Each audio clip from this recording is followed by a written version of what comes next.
Alors, aujourd'hui, Valérie, vous nous emmenez en Bretagne, où on va, grâce à vous, découvrir un hôtel qui emploie essentiellement du personnel handicapé. C'est à Landerneau. C'est ça, et vraiment un coup de chapeau à cet hôtel, parce qu'il a prouvé que c'est possible. Vous allez voir, ça se passe à 20 minutes de Brest. Dans cet établissement, 8 employés sur 12 sont en situation de handicap. Et c'est eux, Julien, qui font tourner la boutique. Ils s'occupent de tout, de l'accueil, du ménage, des petits déjeuners. Et l'idée, c'est de changer notre regard sur le handicap. Sophie Guillaumin et Olivier Palomino nous expliquent comment ça se passe au quotidien. Mon idée pour la France, un hôtel 3 étoiles avec plus de 65% de salariés en situation de handicap pour favoriser leur inclusion dans le monde du travail. «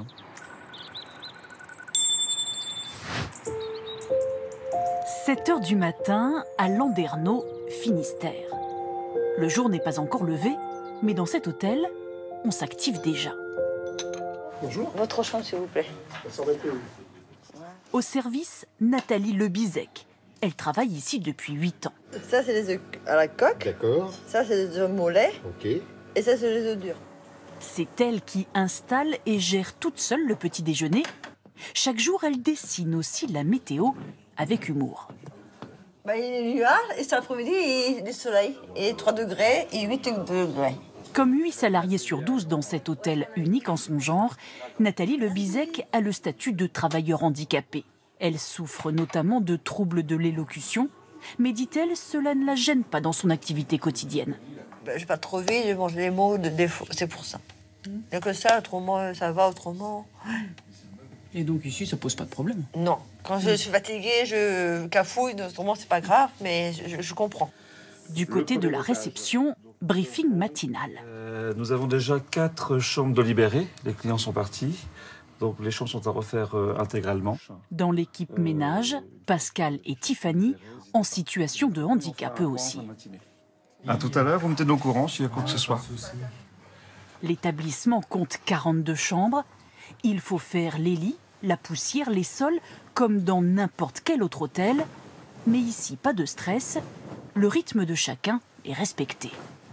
Il faut en sorte qu'on n'ait pas de pression, en fait. C'est pour ça que tout à l'heure, le directeur il a dit dans 1 heure de faire une pause pour qu'on puisse se détendre. Et s'il n'y a pas beaucoup de chambres, par exemple, qui sont réservées, si on n'a pas tout fini, on fera le lendemain, en fait. Tiffany souffre de troubles cognitifs. Pascal, lui, l'ancien marin, a des problèmes neurologiques, d'artérite aussi. Ces aménagements, il les apprécie. Une huile de coude. Je fais 3 heures par jour de travail. Je ne fais pas une journée complète. Et c'est important malgré tout de travailler? Bien sûr, pour avoir une raison sociale, pour être accepté, pour avoir des collègues de travail, pour avoir une vie sociale. Des employés reconnaissants et un directeur méticuleux qui s'y retrouve.